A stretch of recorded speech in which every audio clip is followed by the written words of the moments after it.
یعنی جنہوں نے اپنے رب پر ایمان رکھتے ہوئے یہ سب کیا، وہ جانتے ہوتے کہ ان کے لیے آگے کیا خوشخبریاں ہیں. کیونکہ فرمایا نا والا اجر الآخرۃ اکبر، کوڈ ورڈ میں اجر بتایا گیا. اسی طرح حسنہ کوڈ ورڈ میں بتایا گیا. تو آگے اس کی مزید فضیلت بیان کی کہ لو کانوا یعلمون، فضیلتیں تو انہیں علم ہی نہیں ہے، کاش کہ وہ جانتے ہوتے ان کے اور جذبے بلند ہو جاتے. اس میں بھی ایک اب ظاہر ہے کہ اللہ کا کاش فرمانا کیا مقصود، مزید تاکید، مزید تفضیل کے لیے، کہ جیسے فرمایا لنبوئنہم فی الدنیا حسنہ، یہ بشارت دی. پھر والا اجر الآخرۃ اکبر، مزید اس میں کچھ الفاظ کی تاکید کر دی کہ لو کانوا یعلمون، جیسے یہ کہا جاتا ہے کہ بہت بڑا سرپرائز ہے، آپ کو پتہ بھی نہیں ہے. لو کانوا یعلمون، کاش وہ جانتے ہوتے. کافر جانتے ہوتے تو ایمان کی طرف آ جاتے، مہاجر خوش ہو جاتے کہ کیا کیا اور فضائل ہیں، اور مومن جنہوں نے ابھی تک ہجرت نہیں کی وہ جانتے کہ ہجرت کے کیا فضائل ہیں، ان کا شوق بڑھ جائے اور وہ ہجرت کی طرف آئیں. الذین صبروا، اب یہ بہت اہم ہے کیونکہ ہجرت صبر اور توکل کے بغیر ممکن ہی نہیں ہے. صبر اور توکل نہ ہو تو انسان وطن چھوڑنے کی جرت ہی نہ کر سکے. لگژری لائف کی، ایسے ساتھ کی کہ جن کے بغیر وہ اپنے آپ کو ادھورا سمجھتا ہے، اور اسی طرح مستقبل کا خوف، یہ جان لیوا اور ایمان لیوا ہو جائے اگر صبر اور توکل نہ ہو. فرمایا الذین صبروا، وہ لوگ جنہوں نے صبر کیا، وعلی ربہم، اور اپنے رب پر، یتوکلون، وہ بھروسہ کرتے ہیں. تو ان کے لیے کیا ہے؟ ہجرت کا ثواب. کون کون سا؟ فی الدنیا حسنہ، اور آخرت اکبر، لو کانوا یعلمون. ہجرت کی فضیلت میں یہ لو کانوا یعلمون کو بھی نہیں بھولنا چاہیے، کیونکہ یہ سرپرائز ہے کہ وہ جانتے ہوتے. اس سے بڑھ کے یعنی جو ہمیں نہیں بتایا گیا اس کے علاوہ بھی ہے. وما ارسلنا، اور نہیں ہم نے بھیجے. یہ آیت ایسی ہے کہ اس میں بہت سارے احکام و مسائل ہیں، عقائد کے اعتبار سے بھی، علمی اعتبار سے بھی. وما ارسلنا، اور نہیں ہم نے بھیجے، من قبلک، آپ سے پہلے، الا، مگر، رجالا، مرد. ہم نے آپ سے پہلے آدمی ہی بھیجے. نوحی، جن کی طرف ہم نے وحی کی، الیہم ہے نا، نوحی الیہم، ان کی طرف ہم وحی کرتے. فاسألو، بس تم پوچھ لو، اہل الذکر، ذکر والوں سے، ان کنتم لا تعلمون، اگر تم نہیں جانتے. بہت ہی اہم آیت ہے. سب سے پہلے اس سے کیا معلوم ہو رہا ہے؟ یہ آپ پہلے پڑھ چکی ہیں. کہاں پڑھ چکی ہیں؟ کہ انبیاء بشر ہی تھے. کوئی یاد ہے آیت؟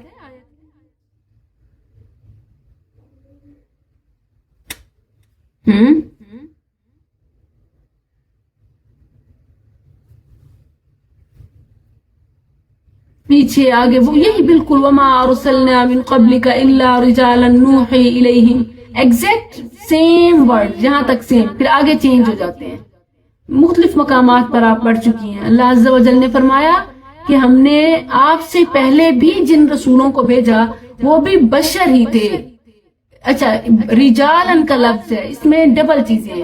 رجالن ایک تو مرد، یعنی نبی کبھی کوئی عورت نہیں تھا، ٹھیک ہے، مرد ہی تھے، نبوت عورتوں میں نہیں آئی. رجالن مرد تھے. اور پھر دوسرا یہ کہ جیسے لوگ یہ سمجھتے تھے اس وقت کے مشرکین کا عقیدہ کہ انسان نہیں ہو سکتا، نبی ہے تو انسان کیسے.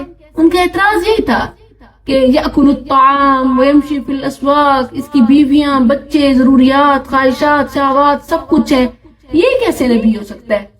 اور اس کے پاس تو سپرسٹیشنز بھی نہیں ہے، کوئی بہت بڑی بڑی چیزیں، کوئی بنگلے، سونے، سرداری، دنیا کے لحاظ سے بھی کچھ نہیں، اور اس کے علاوہ باقی ما فوق الفطرت بھی کوئی چیز نہیں ہے، بالکل انسان ہی ہے، بازار جاتا ہے، کھاتا پیتا ہے، بھلا یہ رسول کیسے ہو سکتا ہے.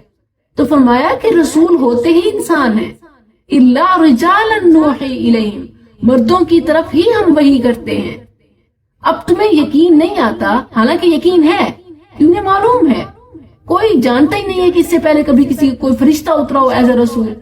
بلکہ جن انبیاء کے تم نام لیتے ہو، ابراہیم علیہ السلام، سلیمان، داؤد، موسیٰ، عیسیٰ وغیرہم علیہ السلام، جن کو تم جانتے ہو اور جن کو نہیں جانتے، سب کے بارے میں یہ تو کنفرم معلوم ہے کہ وہ انسان تھے.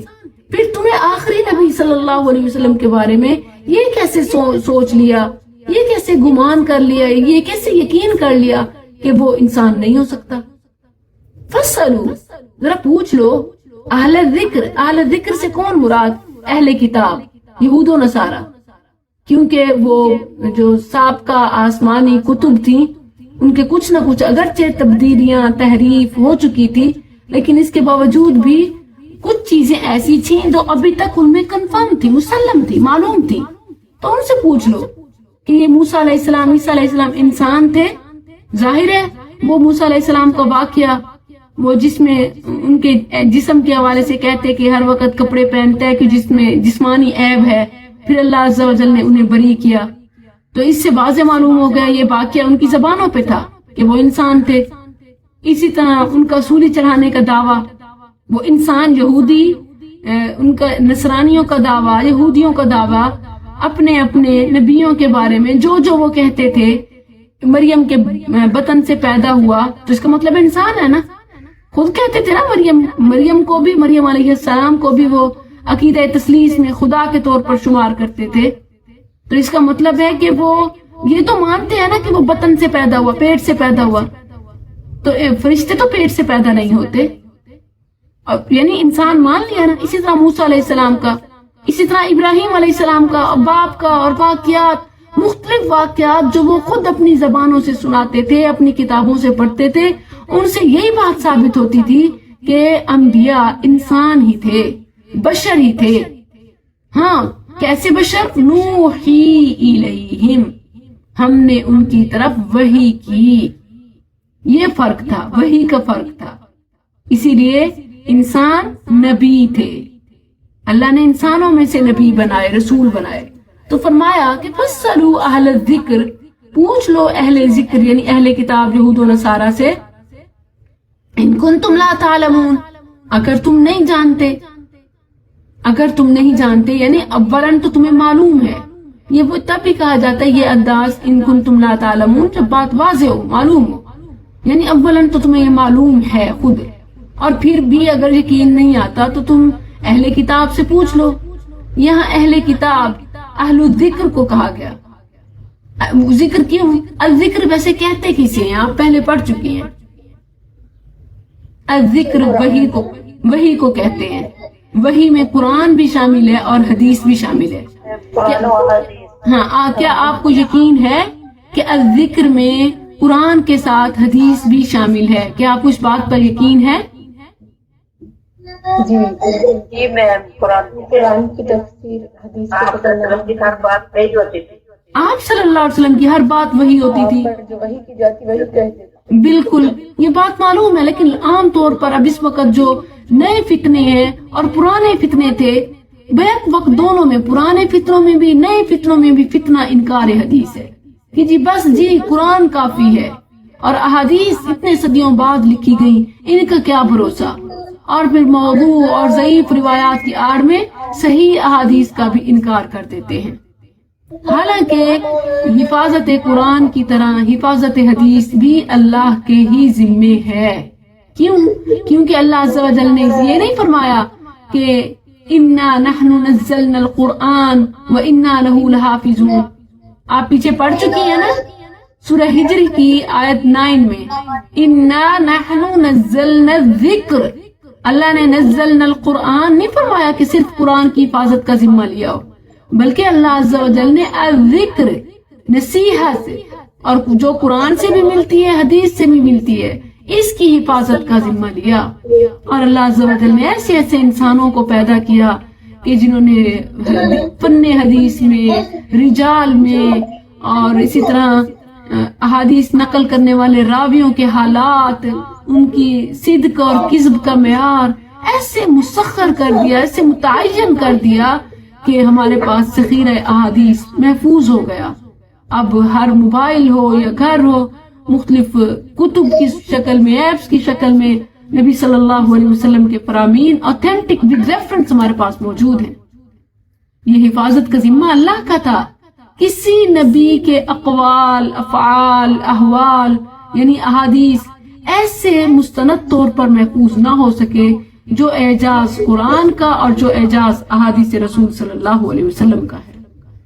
اللہ نے یہ نہیں فرمایا انا نحن نزلنا القرآن وانا له لحافظون، بلکہ فرمایا سورہ ہجر آیت 9 انا نحن نزلنا الذکر وانا له لحافظون، اور الذکر میں قرآن اور حدیث دونوں شامل ہیں. تو یہاں فرمایا اب قرآن اللہ کا فرمان، حدیث نبی کا فرمان. تو یہاں جو فرمایا جا رہا ہے سابقہ آسمانی کتابوں اور سابقہ رسولوں کی باتوں کے حوالے سے، کہ ان کا علم رکھنے والے جو اہل ذکر ہیں ان سے پوچھ لو اگر تمہیں معلوم نہیں ہے. ان سے پوچھ لو کہ کیا آج تک کوئی یا تمہارا نبی فرشتہ تھا یا نور تھا. اب بھی دیکھیں تو پاکستان میں بھی میجورٹی، خاص بڑا طبقہ ابھی تک اپنی اذانوں کے شروع میں نور من نور اللہ جو کہتا ہے، کس کی ترجمانی ہے؟ وہ نبی صلی اللہ علیہ وسلم کو انسان سے بڑھا کر نور اور اللہ کے نور کا حصہ سمجھتے ہیں. العیاذ باللہ. عقیدے کی کتنی بڑی خرابی اور خامی ہے. آپ دیکھیں کہ نبی صلی اللہ علیہ وسلم کو انسان نہ سمجھنا، انبیاء کو انسان نہ سمجھنا بلکہ نور سمجھنا، یہ عقیدے کی گمراہی کی گہرائی ہے. اس سے بڑی اور پستی کیا ہو سکتی ہے؟ اللہ عز و جل نے بار بار فرمایا رجال نوحی، بشر کے الفاظ ہیں، بشر ہیں، رجال ہیں، یہ کہتے نہیں جی نور ہیں. اور اسی میں انبیاء کی فضیلت ہے. اگر کوئی انہیں کہے نا کہ وہ انسان ہے، کہتے ہیں دیکھو کتنے گستاخ ہیں، کتنے بے ادب ہیں. حالانکہ اس میں گستاخی نہیں ہے، اس میں عین ادب ہے. یہ بے ادبی نہیں ہے بلکہ عین ادب ہے. عین ادب کیوں؟ کیونکہ جب آپ یہ کہیں گے کہ انسان ہو کر انہوں نے صبر و مشکلات اور یہ قربانیاں دی تبھی فضیلت اور اجر ہوگا، وگرنہ فرشتوں کے لیے سب چیزیں کوئی مشکل اور قربانی نہیں ہوتی. یا نور کے لیے کیا مشکل؟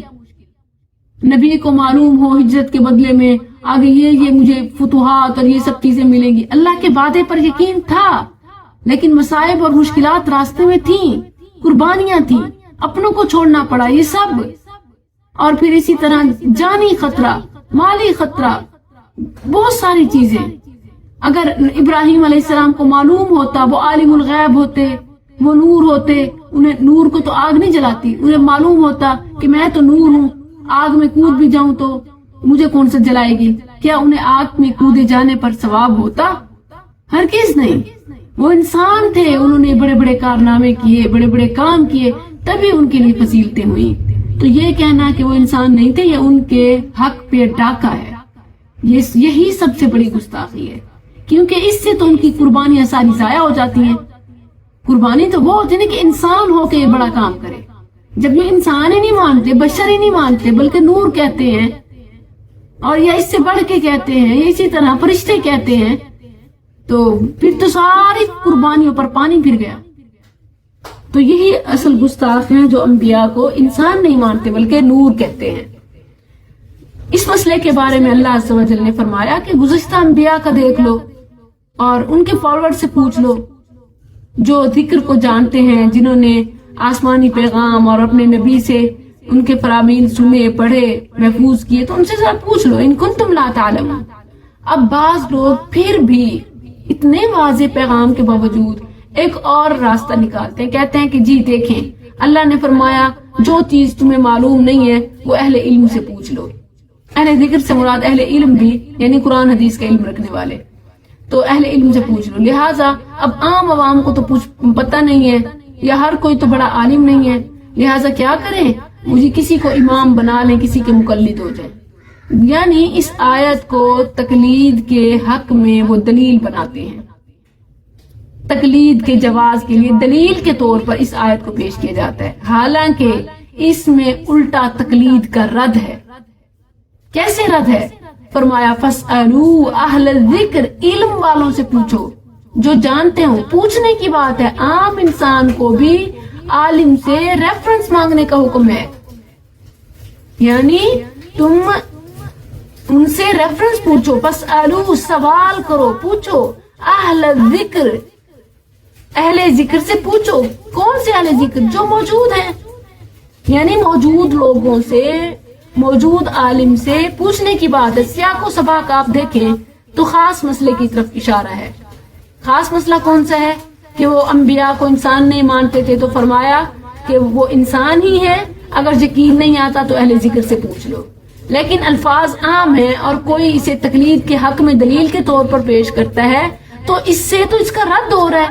اس سے تو ہمیں معلوم ہوتا ہے کہ غیر عالم کو، عام انسان کو موجود عالم سے پوچھنے کا حکم دیا جا رہا ہے. فاسألو اہل الذکر، عام انسان کو کیا حکم دیا جا رہا ہے؟ کہ وہ عالم سے پوچھے.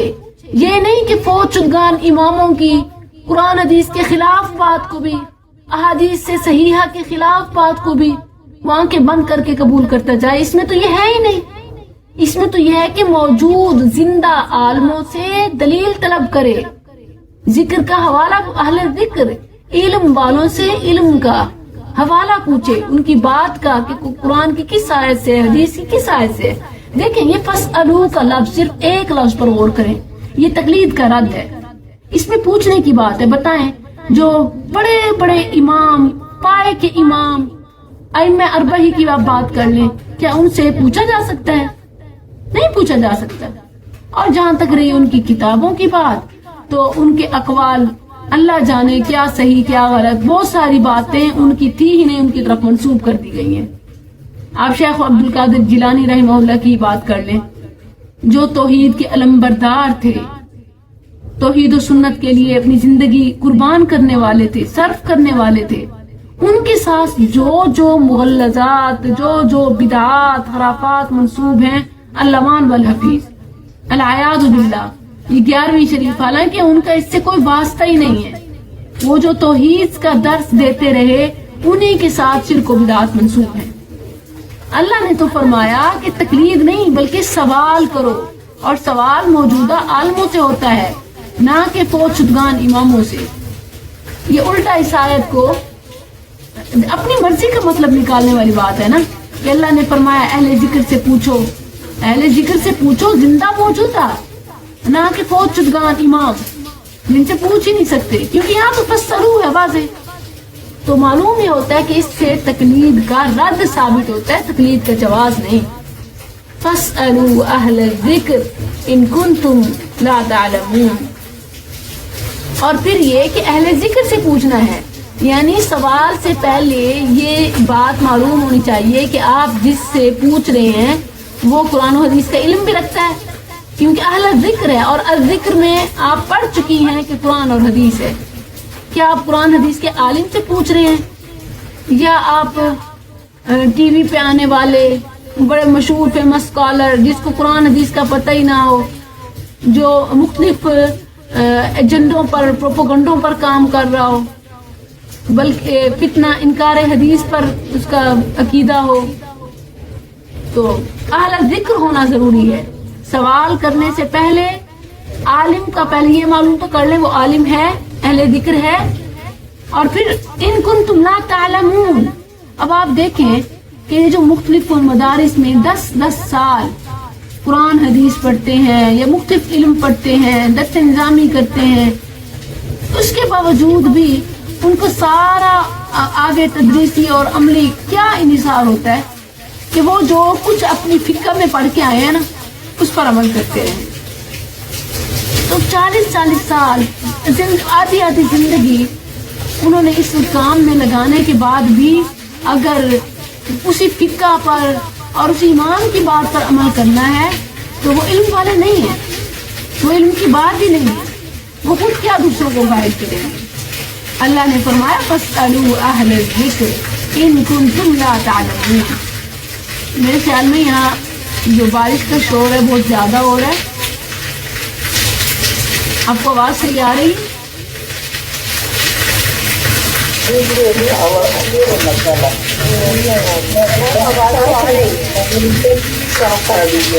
اچھا الحمدللہ. فاسألوا اہل الذکر ان کنتم لا تعلمون. تم اہل ذکر سے سوال کرو اگر تم نہیں جانتے. بالبینات، یہ سوال کیسے کرنا ہے؟ دلائل کے ساتھ. بینات نشانیوں کے ساتھ، دلائل کے ساتھ. والزبر، اور کتابوں کے ساتھ. زبر یہ زبور کی جمع ہے، بمعنی مکتوب، لکھا ہوا. قرآن اور حدیث کے ریفرنس طلب کرو. کسی کی بات، کسی کی فقہ نہیں چلے گی. ہاں اگر وہ فقہ اور وہ بات قرآن اور حدیث کے ساتھ میچ ہو رہی ہے تو سر آنکھوں علی الرأس والعین، لیکن اگر اس کے مخالف ہے تو پھینک دو دیوار پہ. یہی اماموں کے اقوال ہیں. بالبینات والزبور، سوال کے لیے یہ لازمی ہے، سوال کرنے کا ادب سکھایا جا رہا ہے کہ سوال کرو تو کیا ہو؟ بالبینات والزبر، نشانیوں کے ساتھ اور کتابوں کے ساتھ، دلائل کے ساتھ. وَأَنزَلْنَا إِلَيْكَ الذِّكْرَ، اور ہم نے نازل کیا آپ کی طرف الذکر، نصیحت. الذکر جہاں بھی آئے اس کا ترجمہ کیا ہوگا؟ نصیحت. نصیحت کیا کیا ہے؟ قرآن اور حدیث. ذرا آپ اس کو مجھے کچھ آیات سنا دیجیے کہ سب کو یہ ہمیشہ کنفرم اور یاد رہے کہ الذکر سے مراد قرآن و حدیث ہے. قرآن سے کوئی دلائل دے.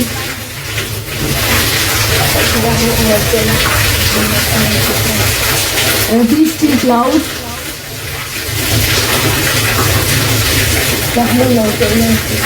اچھا یہاں تو نزلنا ذکر ہے، نہ لفظ قرآن ہے نہ لفظ حدیث ہے. ہم نے تو یہی ثابت کرنا ہے نا کہ الذکر میں قرآن بھی ہے حدیث بھی ہے. تو کوئی ایسی آیت ہو نا جس میں نزلنا قرآن ہو اور اسی طرح حدیث کی بھی بات ہو، رسول کی بھی بات ہو. نازل کرنے والے کی حفاظت کرنے والے ہیں وہ اپنے سے کچھ نہیں کرتے ہیں، جب کچھ کرتے ہیں اللہ کی اس میں قرآن حدیث شامل ہے. لیکن ایگزیکٹ اگر یہی الفاظ ہو نا، جیسے وَأَنزَلْنَا إِلَيْكَ الذِّكْرَ ہے، انزلنا کے ساتھ قرآن بھی ہو اور انزلنا کے ساتھ حدیث بھی ہو، تو اس میں ایک سمجھنے کے لیے کوئی گنجائش نہیں ہوگی واضح طور پر. جیسے نا انزلنا الیک الذکر، جب ہم یہ کہتے ہیں کہ انزلنا الیک الذکر میں انزلنا الیک القرآن والحدیث ہے، یہ الفاظ بھی لائیں ہیں، موجود ہیں، آپ کو یاد ہونے چاہیے، اس لیے آپ سے پوچھ رہے ہیں. پہلے میں بتا چکی ہوں.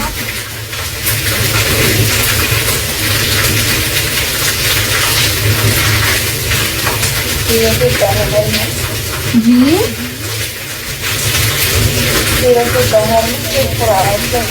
سبحان اللہ، بڑی پیاری مثال دی ہے، بڑی پیاری مثال دی ہے. انزلنا کے ساتھ سورۃ الدہر میں قرآن کا ذکر ہے. آیت پڑھیں گی؟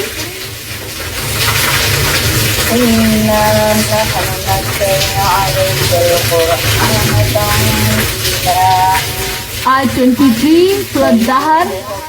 جی یہی آیت کافی ہے ریفرنس. اِنَّا نَحْنُ نَزَّلْنَا عَلَيْكَ الْقُرْآنَ تَنزِيلًا.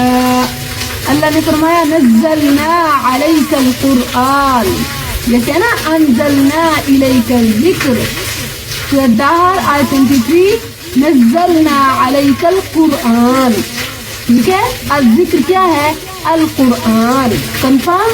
اسی طرح حدیث بھی یہ نزلنا کے ساتھ آیا. سورۃ طلاق آیت 10 اور 11 قد انزل اللہ الیکم ذکرا رسولا یتلو علیکم آیات اللہ. کیا فرمایا؟ انزل اللہ الیکم ذکرا. رسول اللہ صلی اللہ علیہ وسلم کو اللہ تعالیٰ نے آپ کی ذات کو ذکر قرار دیا. آپ کی ذات اگر ذکر ہو تو آپ کے اقوال، افعال، احوال ذکر ہوئے. آپ کی ذات سے بات لگ جائے الیکم ذکرا رسولا.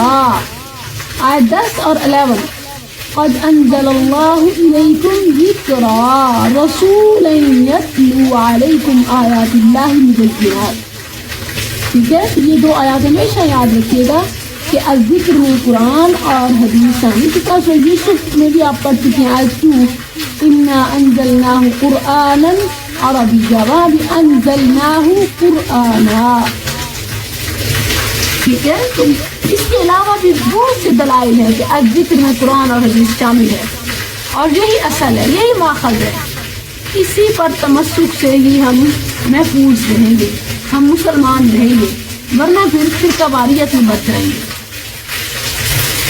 اللہ تعالیٰ نے فرمایا وَأَنزَلْنَا إِلَيْكَ الذِّكْرَ, اور ہم نے نازل کیا آپ کی طرف نصیحت نازل کی, لِتُبَيِّنَ, تاکہ آپ کھول کر بیان کریں, واضح بیان کریں, لِلنَّاسِ, لوگوں کے لیے, مَا نُزِّلَ إِلَيْهِمْ, جو ان کی طرف نازل کیا گیا, وَلَعَلَّهُمْ يَتَفَكَّرُونَ, اور تاکہ وہ غور و فکر کریں. قرآن کا مقصد کیا ہے؟ تفکر, تدبر, بیان, سمجھنا, سمجھانا, عمل کرنا, یہ ہے اس کا مقصد.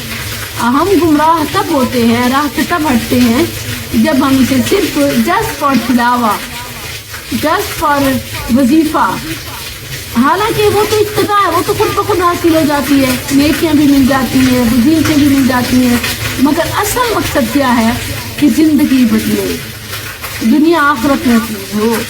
وَأَنزَلْنَا إِلَيْكَ الذِّكْرَ لِتُبَيِّنَ لِلنَّاسِ مَا نُزِّلَ إِلَيْهِمْ وَلَعَلَّهُمْ يَتَفَكَّرُونَ. سبق تو اگرچہ طویل ہے لیکن شور یہاں مجھے خود بہت زیادہ محسوس ہو رہا ہے, مجھے لگتا ہے ریکارڈنگ کلاس پراپر نہیں ہو رہی ہوگی, تو اس لیے یہی مکمل کرتے ہیں اور انشاءاللہ پھر کنٹینیو کریں گے. جزاکم اللہ خیرا.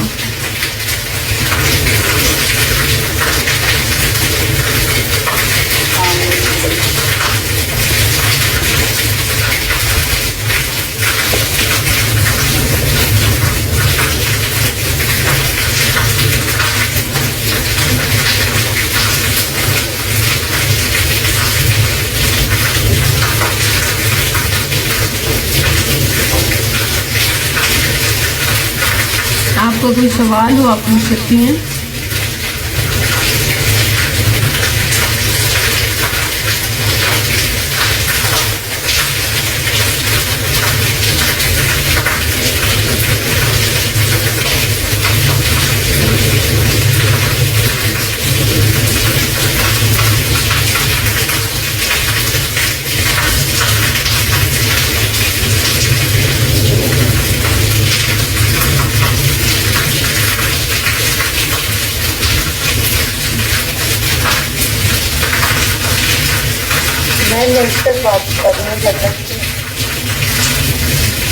جی عشرت.